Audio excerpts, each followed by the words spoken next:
My self Vijay Yadav. आज मैं आप लोगों को पढ़ाऊंगा बिल्स ऑफ एक्सचेंज का कॉन्सेप्ट। बिल्स ऑफ एक्सचेंज क्या होता है उसके बारे में। ओके,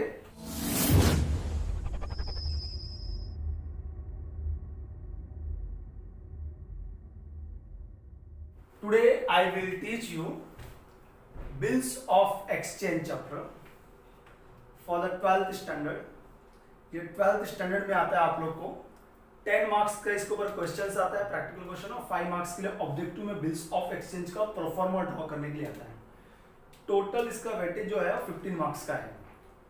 ओके, तो बिल ऑफ एक्सचेंज को कब ड्रॉ करते हैं, कैसे ड्रॉ करते हैं, कौन ड्रॉ करता है और बिल ऑफ एक्सचेंज होता क्या है, उसके बारे में आज मैं सब आप लोगों को सिखाता हूँ। लेकिन ये बिल ऑफ एक्सचेंज ड्रॉ करने से पहले एक आप छोटा सा स्टोरी के साथ उसको स्टडी करो, जिससे आपको सिंपल वे से आपको समझ जाएगा कि बिल ऑफ एक्सचेंज क्या होता है। सबसे पहले देखो, मैं आपको यहाँ पे दो लोगों का नाम लेता हूं। एक समझ जाओ, एक ए बंदा है जिसका नाम है ए, और एक बंदा है बी। यहां पे दो बंदे लोग का यूज कर रहे हैं हम लोग, एक ए और बी। ये जो बिल ऑफ एक्सचेंज होता है, देखो आप लोगों को पता है ट्रांजेक्शन जो होते हैं, आपको पता है कि ट्रांजेक्शन जो होते हैं दो टाइप के ट्रांजेक्शन होते हैं, या तो कैश या तो क्रेडिट। कैश ट्रांजेक्शन मतलब जब भी आप कुछ परचेस करते हो, you paid on the spot, मतलब आपने सामान खरीदा तुरंत पैसा दे दिया, that is called the cash transaction. Credit transaction मतलब क्या होता है कि when you purchase the goods but you will pay that amount in future date. आप जब भी बोलते हो फ्यूचर डेट में पैसा देने के लिए बोलते हो, that is called the credit transaction. आप सामान लेने गए शॉप पे, शॉप से आपने सामान को परचेस किया, और जैसे भी मैं अरे यार कल देता हूं, परसों देता हूं, या 2 दिन के बाद देता हूं, या 1 मंथ आफ्टर, जब भी आप ऐसी कुछ बातें करते हो, जब भी आप पेमेंट को पोस्टपोन करते हो, तो it means that transaction is called credit transactions. तो ये बिल्स ऑफ एक्सचेंज जो चैप्टर है मोस्टली पूरा डिपेंड है किसके ऊपर, क्रेडिट ट्रांजेक्शंस पे। तो यहाँ पे जैसे मैंने बताया ए और बी दो पर्सन है। ए जो है सेलर मान के चलो आप लोग कि ए जो सेलर है, और बी जो है वो बायर है। यहां मतलब दो लोग का कैरेक्टर होता है, एक ए का और एक बी का। देखो ए क्या करेगा, ए ने जो है ना बेटा अगर गुड्स बेचा, ए ने गुड्स सोल्ड किया किसको, बी को, ऑन द क्रेडिट बेसिस। तो इसको मैं इस तरह लिख सकता हूं, a sold goods on credit basis to be. ये ट्रांजेक्शन हो गया। इसका मतलब क्या हुआ, ए ने गुड्स को बेचा किसको, बी को, ऑन क्रेडिट बेसिस पे। क्रेडिट मतलब उधार में बेचा है। इसका उधार का मतलब क्या हो गया कि अब ये सिंपल से आप लोग के माइंड में आ गया कि ए ने तो बेचा, ए सेलर हो गया, बी ने परचेस किया तो बी बायर हो गया। अब मुझे बताओ किसने गुड्स को बेचा, ए ने। ए के पास से गुड्स गया,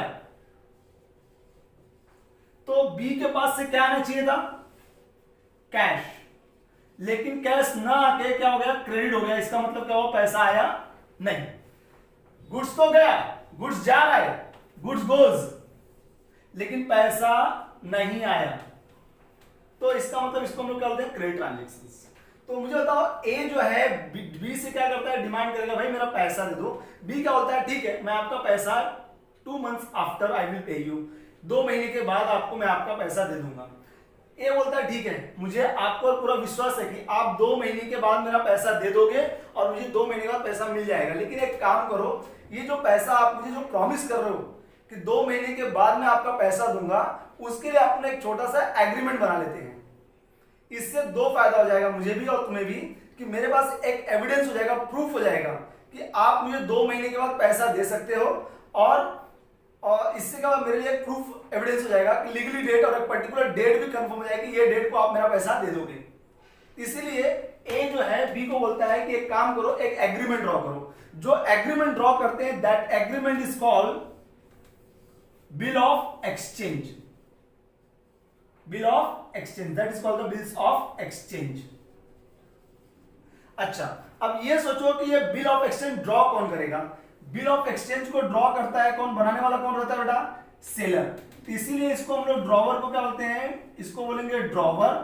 और ये बिल ऑफ एक्सचेंज को एक्सेप्ट कौन करता है, बी, इसीलिए इसको हम लोग क्या बोलते हैं, ड्रॉवी।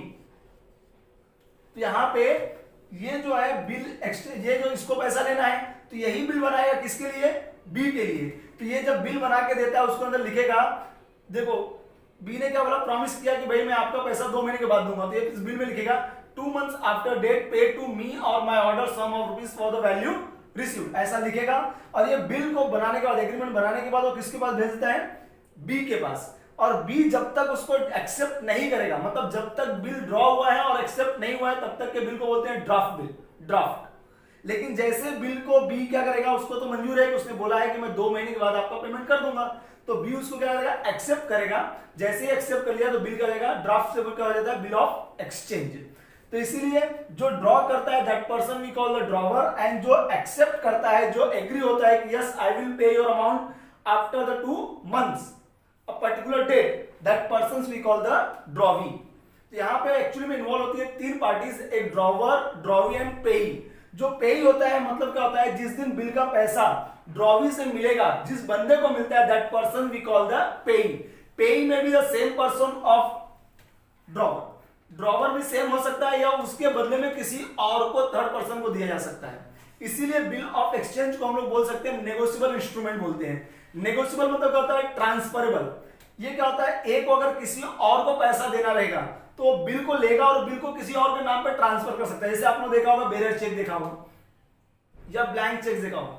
ब्लैंक चेक में क्या होता है, अगर पर्टिकुलर बंदे का नाम नहीं दिया गया है चेक के अंदर, तो उस चेक को हम लोग क्या कर सकते हैं, किसी और थर्ड पार्टी को दे सकते हैं और अपना सेटलमेंट कर लेते हैं। वैसे ही होता है बेटा यहाँ पे भी कि अगर ए को किसी को पैसा देना है तो क्या करेगा, वो जो बिल ऑफ एक्सचेंज रहता है वो बिल्स ऑफ एक्सचेंज को किसी और के नाम पे ट्रांसफर कर सकता है। इसीलिए उसको हम लोग क्या बोलते हैं, negotiable instrument, that is called. तो यहाँ पे जो पेई होगा वो क्या हो जाएगा बेटा, चेंज हो जाता है। ड्रॉवर ना होकर कौन हो जाता है, अदर पर्सन। तो इसीलिए इसको बोलते हैं ड्रॉवर जो होता है वो सेम पर्सन, पेई सेम पर्सन हो सकता है ड्रॉवर, अदरवाइज ये दो कोई और भी बंदा हो सकता है जिसको उसको पेमेंट करना रहेगा तो बिल ऑफ एक्सचेंज को ट्रांसफर करता है किसी और बंदे के नाम पे। ओके, तो दैट इज कॉल्ड। लेकिन यहाँ पे एक और बात होता हूं, ड्रॉवर जो होता है बेटा, जब ड्रॉ करता है बिल को, उसने एक्सेप्ट कर लिया तो बिल तो बन गया। अब ये बिल का जो रिलेशनशिप होता है कैसे होता है, देखो आप पहले ये सोचो बिल का पैसा किसको मिलेगा, क्योंकि ये तो बिल है, लेकिन बिल का पैसा किसको मिलेगा, ए को मिलता है। इसके लिए बिल क्या होता है, इसके लिए रिसीवेबल हो जाता है, इसको रिसीवेबल लिखते हैं, मतलब मिला नहीं है, मिलने वाला है। इसीलिए इसको हम क्या बोलते हैं, बिल्स रिसीवेबल। और इसको बिल का पैसा देना रहेगा, इसके लिए इसको क्या होता है, बिल्स पेबल। समझ में क्या बताना चाहता हूं आपको, यहां के इसके लिए क्या हो जाएगा, बिल रिसीवेबल, और इसके लिए क्या हो जाएगा, बिल्स पेबल। ओके, तो ये है पूरा एक फॉर्मेट जिसके थ्रू हम लोग क्या करते हैं, ड्रॉ करते हैं बिल्स ऑफ एक्सचेंज को, और ऐसे इसकी हेल्प से हम लोग बिल ऑफ एक्सचेंज को देखेंगे। ठीक है, ये था बिल्स ऑफ एक्सचेंज का पूरा बेसिक कॉन्सेप्ट कि कौन किसके लिए बिल रिसीवेबल होता है, ड्रॉवर के बिल रिसीवेबल होता है, इसके लिए ड्रॉवर के बिल्स पेबल होता है। इसके बाद मैं आपको नेक्स्ट में एक्सप्लेन करूंगा इसकी जर्नल एंट्रीज। ओके।